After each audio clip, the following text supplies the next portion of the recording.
மகிழ்ச்சியாக இருக்குது. இந்த தொகுதி எங்கள் தொகுதி அவங்க தொகுதின்னு இல்லை, எல்லா தொகுதியுமே தேசிய ஜனநாயக கூட்டணியோட தொகுதிகள் தான். மிக்க மகிழ்ச்சியாக இருக்கிறது. எங்கள் கூட்டணியை பார்த்து அழுத்தம் கொடுக்குறாங்க, பலவீனமாக இருக்காங்கலாம் சொல்லி கொண்டிருந்தாலும் நாங்கள் தான் பலமான கூட்டணி என்பதையும் வளமான கூட்டணி என்பதையும் நட்பு ரீதியான கூட்டணி என்பதையும் எந்த அழுத்தமும் கொடுக்காத கூட்டணி என்பதையும் நாங்கள் நிரூபிச்சிருக்கிறோம். அண்ணன் எடப்பாடியார் இங்கே சொன்னதை மாதிரி மத்திய மாநில அரசுகள் இணைந்து செயலாற்றினால்தான் மாநில மக்களுக்கு நல்ல பலன் கிடைக்கும். அந்த இணைப்பை இப்பொழுது ஏற்படுத்தி இருக்கிறோம். நிச்சயமாக இது வெற்றி கூட்டணி. எந்த விதத்திலும் மக்கள் மிக மிக துன்பப்பட்டு கொண்டிருக்கிறார்கள். அவர்களை மக்களை மீட்டெடுப்பதற்கு தேசிய ஜனநாயக கூட்டணி நிச்சயமாக வெற்றி பெறும்.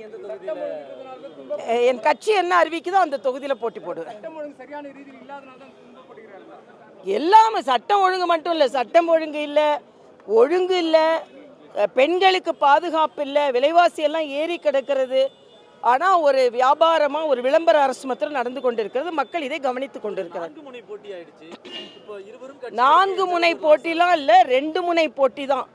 திமுக ஆட்சி இருக்க வேண்டும் என்பது, அகற்றப்பட வேண்டும் என்பது, அகற்றப்பட வேண்டும் என்ற கருத்து தான் மக்களிடம் நிலவுகிறது. கொள்கை ரீதியாக 2 முனை போட்டி தான்.